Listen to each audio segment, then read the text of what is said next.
ಎಲ್ಲರಿಗೂ ಶರಣು. GBA greater Bengaluru authority ಏನು BBMPಯಿಂದ GBA ಅಂತ ಮಾಡಿದ್ರು. ಇದರ ಒಂದು ಪೋಸ್ಟು ಯಾವ ಥರ ಇತ್ತು ಅಂದರೆ, ಪೋಸ್ಟ್ ಅಂತಂದರೆ ಏನು ಒಂದು ಅವರ ಸಾಮಾಜಿಕ ಜಾಲತಾಣದಲ್ಲಿ ಹಾಕಿದ್ರು ಅಂದರೆ 1 ಕಿಲೋಮೀಟ್ರು ನಡೆಯುವ ಚಾಲೆಂಜ್ ಅಂತೆ. ಎಲ್ಲಿ ನಡಿಬೇಕು ಸ್ವಾಮಿ? ಎಷ್ಟು ಕಳಪೆಯಾದ ಫುಟ್ಪಾತ್ಗಳನ್ನ ನೀವು ಮೇಂಟೈನ್ ಮಾಡಿದ್ದೀರಿ, ಆಮೇಲೆ ಎಲ್ಲೆಲ್ಲಿ ನೀವು ಫುಟ್ಪಾತ್ಗೆ ಜಾಗ ಬಿಟ್ಟಿದ್ದೀರಿ ಅಲ್ಲಿ ದೊಡ್ಡ ದೊಡ್ಡ ಮಾಲ್ ಅವರು, ಅಂಗಡಿಯವರು ಅವರು ಎಲ್ಲ ಅವ್ರ ಬೋರ್ಡ್ಗಳನ್ನ ಇಟ್ಕೊಂಡಿದ್ದಾರೆ. ಇನ್ನು ಬೇರೆ ಕಡೆ ಎಕ್ಸ್ಟ್ರಾ ಡಿಸೈನಾಗಿ ಕಾಣಲಿ ಅಂತೇಳಿ ನೀವೇ ಪಾಟ್ಗಳನ್ನ ಇಟ್ಟಿದ್ದೀರಿ. ಇನ್ನು ನಾನೊಂದು ವಿಡಿಯೋನ ಹಾಕ್ತೀನಿ, ಅದನ್ನು ಕೂಡ ನೋಡಿ ನೀವು. ಭೀಕರವಾದ ರೋಡಲ್ಲಿ ಯಾವ ಥರ ಫುಟ್ಪಾತಲ್ಲಿ ನಡ್ಕೊ ಹೋಗೋದು, ನಡ್ಕೊ ಹೋಗೋದೂ ದೊಡ್ಡ ಶಿಕ್ಷೆ. ಇವರು ಪೆಟ್ರೋಲು ಡೀಸೆಲ್ ಇದೆಲ್ಲ ಕಡಿಮೆ ಮಾಡೋದಕ್ಕೆ ನಡ್ಕೊ ಓಡಾಡಿ ಸೈಕಲಲ್ಲಿ ಹೋಗಿ ಈ ಥರದ್ದೆಲ್ಲನೇ ಹೇಳ್ತಾರಲ್ಲ, ಮಾನ ಮರ್ಯಾದೆ ಇದೆಯಾ ಇವ್ರಿಗೆಲ್ಲ? ಈ ರೀತಿ ಎಲ್ಲಂದ್ರಲ್ಲಿ ಅಗದಿರುವಾಗ ಎಲ್ಲಂದ್ರಲ್ಲಿ ಒಂದ್ಸಲ ಮಳೆ ಬಂದ್ಬಿಟ್ರೆ ತುಂಬ್ಕೊಬಿಡ್ತದೆ ನೀರು, ಎಲ್ಲಿ ನಡಿಬೇಕು? ಹಾಗಾಗಿ ಏನು ಈ ಗ್ರೇಟರ್ ಬೆಂಗಳೂರು ಅಥಾರಿಟಿ ಇದೆ, ನೀವು ಏನಾದ್ರೂ ಜನಕ್ಕೆ ನೀವು ಪೆಟ್ರೋಲ್ ಉಳಿಸಿ ಇಲ್ಲ ಇನ್ನೊಂದು ಮಾಡಿ ಅಂತೆಲ್ಲ ನೀವು ಅವರ ಜವಾಬ್ದಾರಿ ಬಗ್ಗೆ ಮಾತಾಡುವಾಗ ಮೊದಲು ನೀವು ಅಲ್ಲಿ ಆ ಒಂದು ಜವಾಬ್ದಾರಿನ ಮೆರೆಯೋದಕ್ಕೆ ಸಾರ್ವಜನಿಕರು ನೀವು ಒಂದು ವ್ಯವಸ್ಥೆನ ಕ್ರಿಯೇಟ್ ಮಾಡಿದ್ದೀರಾ. ಆಮೇಲೆ ನೀವು ಬೇಕಾದರೆ ಅದನ್ನು ಹೇಳ್ಬೋದು. ನಿಮ್ಮ ಉದ್ದೇಶಕ್ಕೆ ಸರಿ ಇದೆ, ಏನೊಂದು ಪೆಟ್ರೋಲ್ ಡೀಸೆಲು ಇದನ್ನೆಲ್ಲ ಉಳಿಸ್ಬೇಕು ಮತ್ತು ಆರೋಗ್ಯ ದೃಷ್ಟಿ ಇದು ಎಲ್ಲದರಿಂದನೂ ನೀವು ಹೇಳಿದ್ದೀರಿ. ಆದರೆ ನೀವು ಅಲ್ಲಿ ಹೇಳ್ಬೇಕಾಗಿತ್ತಿಲ್ಲ, ಮೆನ್ಷನ್ ಮಾಡಬೇಕಾಗಿತ್ತು, ಇಂತಿಂಥ ರೋಡಲ್ಲಿ ನಾವು ಫುಟ್ಪಾತ್ಗಳನ್ನ ಚೆನ್ನಾಗಿ ಇಟ್ಟಿದ್ದೀವಿ, ನೀವು ನಡ್ಕೊಂಡು ಓಡಾಡಿ, ಗಾಡಿಗಳನ್ನ ಕಡಿಮೆ ಬಳಸಿ ಅಂತ. ಸುಮ್ಮನೆ ಏಕಾಏಕಿ ಇಡೀ ಬೆಂಗಳೂರಲ್ಲಿ ಎಲ್ಲಿ ಬೇಕಾದರೂ ನೀವು 1 ಕಿಲೋಮೀಟ್ರ್ ನಡೆಯೋ ಚಾಲೆಂಜ್ ಅಂತ ಹೇಳ್ಬಿಟ್ರೆ, ಮುಕ್ಕಾಲು ಭಾಗ ಬೆಂಗಳೂರಲ್ಲಿ ನಾನು ಈಗೇನು ತೋರಿಸ್ದೆ ಅದೇ ರೀತಿ ಇದೆ ರಸ್ತೆಗಳು. ಹಾಗಾಗಿ ಈ ಮೂರ್ಖತನನ ಮಾಡೋಕ್ಕೆ ಹೋಗ್ಬಿಡಿ. ಈಗಾಗಲೇ ನೀವು ಆ ಪೋಸ್ಟನ್ನು ಡಿಲೀಟ್ ಮಾಡಿದ್ದೀರಿ ನಿಮ್ಮ ಎಕ್ಸ್ ಖಾತೆಯಿಂದ, ಮತ್ತು ಜನ ಸಾಕಷ್ಟು ಕ್ಯಾಕರಿಸಿ ತೊಂಟೆ ಬೆರಕೆಲ್ಲಿ ಉಗ್ದಿದ್ದಾರೆ ನಿಮಗೆ. ಇನ್ನೊಂದು ಸಲ ಉಗಿಸ್ಕೊಳಕ್ಕೆ ಹೋಗ್ಬೇಡಿ.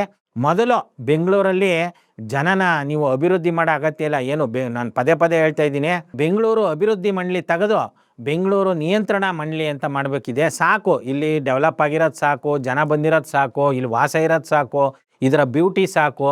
ನೀವು ಬೆಂಗಳೂರು ಥರನೇ ಬೊಂಬಟಾಗಿದೆ, ಅದನ್ನು ನೀವು ಸಿಂಗಾಪುರ ಮಾಡ್ತೀನಿ, ಆಸ್ಟ್ರೇಲಿಯಾ ಮಾಡ್ತೀನಿ, ಅದೆಲ್ಲ ಯಾರೂ ಕೂಡ ಮಾತಾಡೋದು ಬೇಕಾಗಿಲ್ಲ.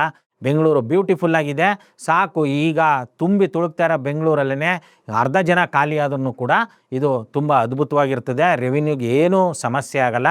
GBA ಅವರು ಇನ್ನೊಂದು ಸಲ ಈ ರೀತಿ ಏನಾದ್ರೂ ಹಾಕಬೇಕು ಅಂತಂದರೆ ತಾವು ಕೊಟ್ಟಿರುವ ಫೆಸಿಲಿಟಿನ ಪರಿಗಣಿಸಿ ಹಾಕಬೇಕು ಅಂತ ಹೇಳ್ತಾ, ಅಂಬೇಡ್ಕರ್ ಅವರು ಒಂದು ಮಾತನ್ನು ಹೇಳ್ತಾರೆ, ಕೇವಲ ಒಂದು ಕೋಪದಿಂದ ಸಿಟ್ಟಿಂದ ಹೊರಹೊಮ್ಮುವ ಪ್ರತಿಕ್ರಿಯೆಗಳಿಂದ ನಾವು ಏನನ್ನು ಸಾಧಿಸೋಕ್ಕಾಗಲ್ಲ ಅಂತ. ಯಾಕೆ ಈ ಒಂದು ಕೋಟನ್ನು ನಿಮಗೆ ತೋರಿಸ್ದೆ ಅಂತಂದರೆ, ನಾವೆಲ್ಲ ಇದೇ ಜೂನ್ 4ನೇ ತಾರೀಕು 2025ರಂದು ಕರ್ನಾಟಕದಲ್ಲಿ ಹಿಂದೆಂದೂ ನಡೀದೇ ಇರುವಂಥ ಒಂದು ಅಪಾಯ ನಡೀತು, ಅಪಘಾತ ನಡೀತು. ಅದಕ್ಕೆ ಮೂಲ ಕಾರಣಕರ್ತರಾದ ಏನು ಅವತ್ತಿನ DCM ಡೆಪ್ಯೂಟಿ ಚೀಫ್ ಮಿನಿಸ್ಟರ್ ಅವರು ರಾಜೀನಾಮೆ ಕೊಡಬೇಕು, ಚೀಫ್ ಮಿನಿಸ್ಟ್ರು ರಾಜೀನಾಮೆ ಕೊಡಬೇಕು ಅಂತೇಳಿ ಸಾಕಷ್ಟು ಜನ ದನಿ ಮಾಡಿದ್ವಿ. ಅದು 3 ದಿನಕ್ಕೆ ಬಿಟ್ಬಿಟ್ವಿ.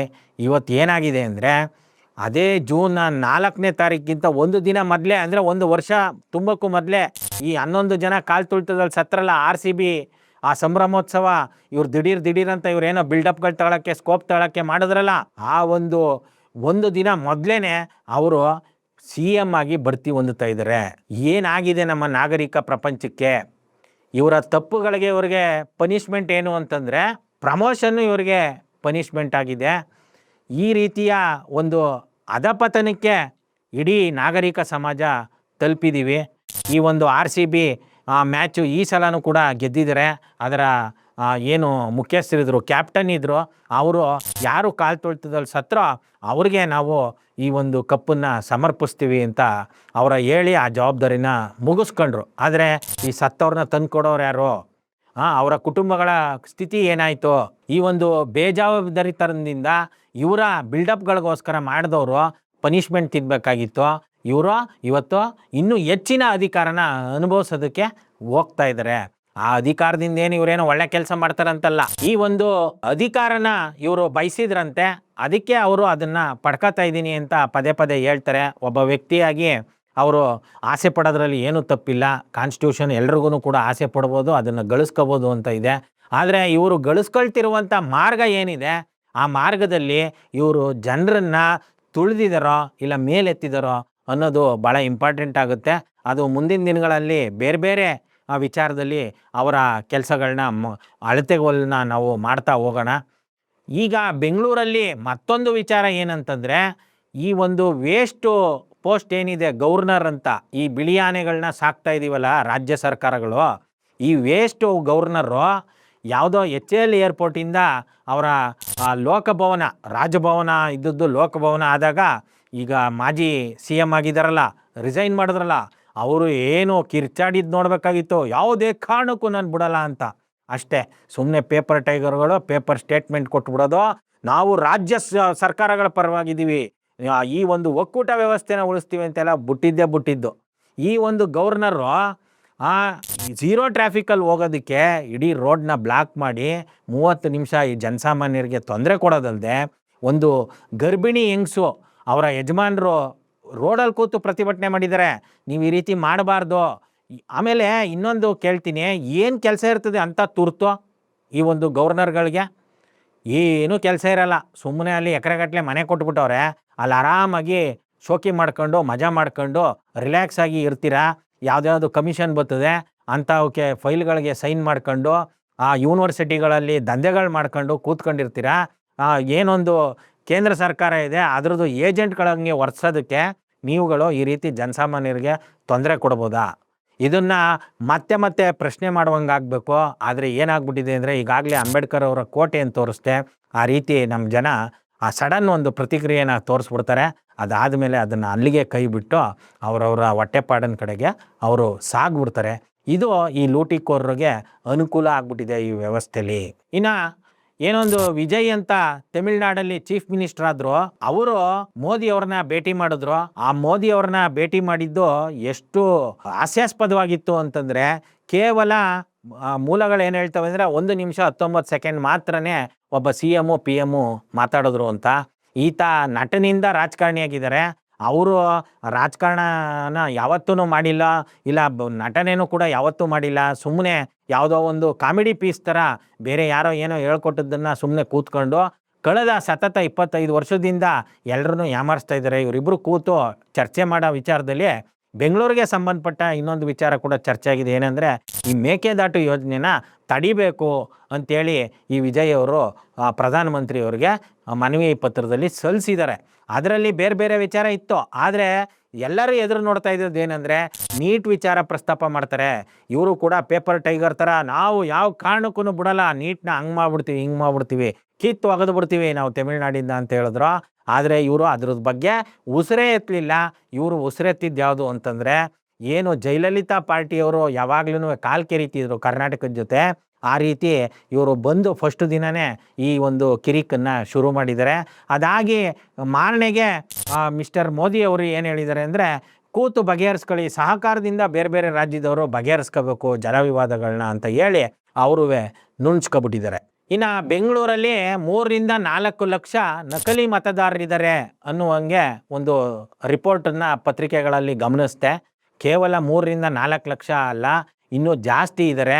ಇವ್ರಿಗೆಲ್ಲ ಬಿಹಾರ, ಉತ್ತರ ಪ್ರದೇಶ, ಮಧ್ಯಪ್ರದೇಶ ಇಲ್ಲೂ ಕೂಡ ವೋಟಿಂಗ್ ಇರ್ತದೆ. ಅಲ್ಲಿ ವೋಟ್ ಆಗುವಾಗ ಅಲ್ಲೂ ವೋಟ್ ಹಾಕ್ತಾರೆ, ಇಲ್ಲಿ ವೋಟಿಂಗ್ ಆಗುವಾಗ ಇಲ್ಲೂ ವೋಟ್ ಹಾಕ್ತಾರೆ.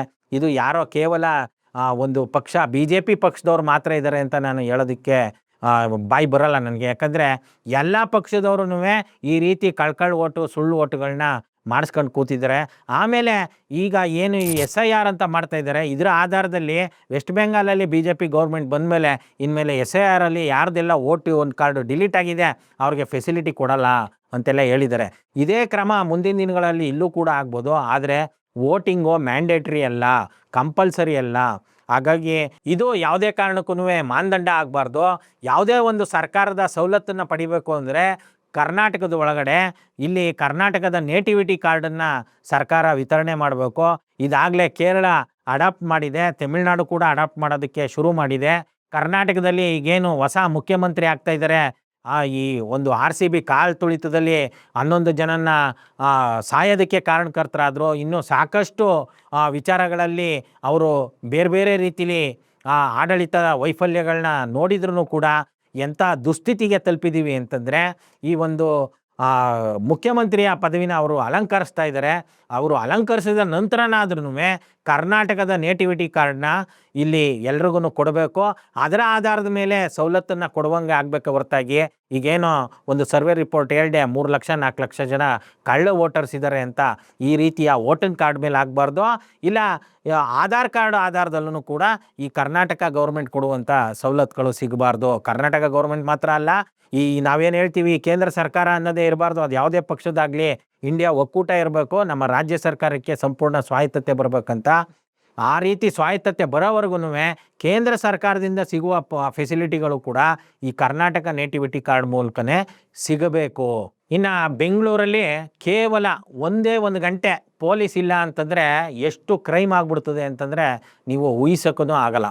ಇಂಥ ಒಂದು ಪರಿಸ್ಥಿತಿಲಿರುವಂಥ ಒಂದು ನಗರನ ಪೊಲೀಸ್ನವರು ಟ್ರಾಫಿಕಲ್ಲಿ ನಿಂತು ಗಂಟೆಗಟ್ಟಲೆ, ಮತ್ತು ಬೇರೆ ಬೇರೆ ಸ್ಟೇಷನ್ಗಳಲ್ಲಿ ಅವರು ತಪ್ಪು ಮಾಡಲ್ಲ ಅಂತಲ್ಲ, ತಪ್ಪು ಮಾಡ್ತಾರೆ. ಅವರು ಲಂಚ ತಗೊಳ್ತಾರೆ, ಮತ್ತೊಂದು ಮಗದೊಂದು ಇದೆ. ಆದರೆ ಅವರು ಕೂಡ ಮನುಷ್ಯರಲ್ವಾ, ಅವ್ರಿಗೆ ಸರಿಯಾಗಿ ಇದು ಕೊಡ್ತಾ ಇಲ್ಲ, ಏನು ರಜೆಗಳು ಕೊಡ್ತಾ ಇಲ್ಲ, ಸರಿಯಾಗಿ ಭತ್ಯೆ ಕೊಡ್ತಾ ಇಲ್ಲ. ಮೇಲಧಿಕಾರಿಗಳು ಕೆಳಗಡೆ ಇರುವಂಥ ಪೊಲೀಸವ್ರನ್ನ ಭಾಳ ಕೆಟ್ಟದಾಗಿ ನಡೆಸ್ಕೊಳ್ತಾರೆ. ಆಮೇಲೆ ಕಾನ್ಸ್ಟೇಬಲ್ಗಳದ್ದು ತುಂಬ ಕೊರತೆ ಇದೆ, ಅಪಾಯಿಂಟ್ಮೆಂಟ್ ಆಯ್ತಾ ಇಲ್ಲ. ಇದ್ರ ಜೊತೆಗೆ ಅವ್ರಿಗೆ ಕೊಟ್ಟಿರುವಂಥ ಕ್ವಾರ್ಟರ್ಸ್ಗಳು ಬಹಳ ಕಳಪೆ ಆಗಿದೆ ಅಂತ ಪತ್ರಿಕೆಯಲ್ಲಿ ವರದಿಯಾಗಿದೆ. ಹಾಗಾಗಿ ಸರ್ಕಾರ ಈ ಪೊಲೀಸವ್ರನ್ನ ಆದಷ್ಟು ಬೇಗ ಹೆಚ್ಚು ಜನರನ್ನ ಅಪಾಯಿಂಟ್ ಮಾಡಬೇಕು, ಮತ್ತು ಇವ್ರಿಗೆ ಭಾಳ ಗೌರವಯುತವಾಗಿ ಸಮಾಜ ನಡೆಸ್ಕೋಬೇಕು. ಆ ರೀತಿ ನಡೆಸ್ಕೊಂಡಾಗ ಪೊಲೀಸವರು ಕೂಡ ಅವರು ನೈತಿಕತೆಯಿಂದ ನಡ್ಕೊಳ್ಳೋದಕ್ಕೆ ಒಂದು ಅವಕಾಶ ಇರ್ತದೆ. ಇಲ್ಲ ಅಂತಂದರೆ ಅವರು ಕೂಡ ಒಂದು ದರ್ಪ ದೌರ್ಜನ್ಯ, ಈ ಒಂದು ಲಂಚಕೋರ್ತನ, ಇದರಿಂದ ಬದುಕೋದು ಸರ್ವೇ ಸಾಮಾನ್ಯ ಅಂತಾಗಿದೆ. ಅದು ಕೂಡ ಮುಂದುವರೆದು ಬಿಡ್ತದೆ. ಇವ್ರಿಗೇನು ಕ್ವಾರ್ಟರ್ಸ್ಗಳು ಕೊಟ್ಟಿರುವಂಥದ್ದು ಭಾಳ ಕಳಪೆ ಮಟ್ಟಕ್ಕೆ ತಲುಪಿದೆ. ಈ ಪೊಲೀಸ್ ಕ್ವಾರ್ಟರ್ಸ್ಗಳ ದುಸ್ಥಿತಿ ಏನಿದೆ, ಇದನ್ನು ಆದಷ್ಟು ಬೇಗ ಸರಿಪಡಿಸ್ಬೇಕು ಅಂತೇಳಿ ಈ ಮೂಲಕ ಸರ್ಕಾರದ ಗಮನ ಸೆಳೆಯೋದಕ್ಕೆ ಇಷ್ಟಪಡ್ತೀನಿ. ಶರಣು, ಥ್ಯಾಂಕ್ ಯು.